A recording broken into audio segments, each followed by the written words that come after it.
நாகை மாவட்டம் திருநாள்கொண்டச்சேரி கிராமத்தில் 4 நாட்களாக புதைக்கப்படாமல் வைக்கப்பட்டிருந்த மூதாட்டியின் உடல் அதிகாரிகளால் வலுக்கட்டாயமாக புதைக்கப்பட்டது. இந்த நிலையில் மயானத்திற்கு செல்லும் பாதையை சீரமைத்து தருமாறு தலித் மக்கள் வேண்டுகோள் விடுத்திருக்கின்றனர்.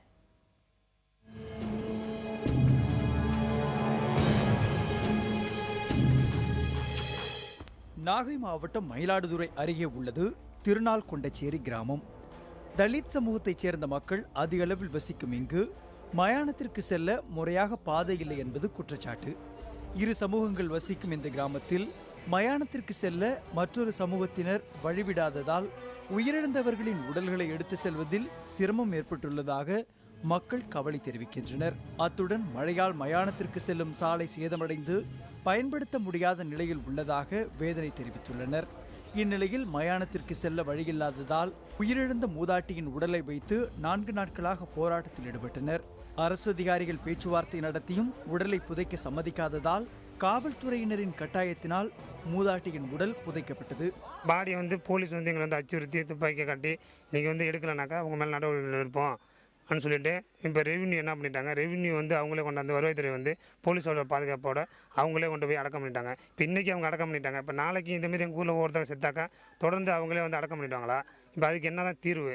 இதுவரையும் மாவட்ட நிர்வாகம் எங்களுக்கு எந்த ஒரு உத்தரவாதமோ இல்லை எந்த ஒரு இதுவுமே சொல்லவே இல்லை.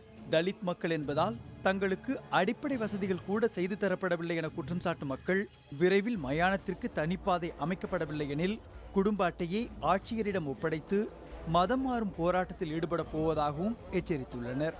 பல முறை நாங்கள் மனு கொடுத்துருக்கோம். கலெக்டரும் ஒரு 4-5 முறை விசிட் பண்ணி 2 மாதத்தில் செஞ்சு தரோம், 3 மாதத்தில் செஞ்சு தரோம் அப்படின்னு வாக்குறுதி கொடுத்துருக்காங்க.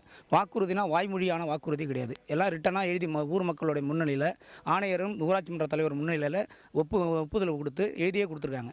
இது வரலையுமோ அரசாங்கமோ வருவாய்த்துறையோ ஊராட்சி மன்ற நிர்வாகமோ எந்த ஒரு இதுலையும் இந்த ஊருக்காக எந்த ஒரு சலுகையும் செஞ்சு தரல. நாங்கள் இன்னும் ஒரு வாரத்தில் ஒரு முடிவு எடுத்து நாங்கள் இந்த மதம் மாற்றமாக நாங்கள் போக போகிறோம். இந்த இந்து மதத்தை விட்டு நாங்கள் வெளியேறதா ஒரு உறுதியாக இருக்கோம். நாங்கள் அது கூடிய சீக்கிரம் நாங்கள் அந்த போராட்டத்துக்கு நாங்கள் தயாராக போகிறோம்.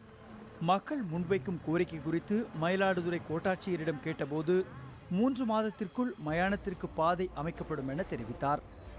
புதிய தலைமுறைக்காக மயிலாடுதுறை செய்தியாளர் ராஜாராம்.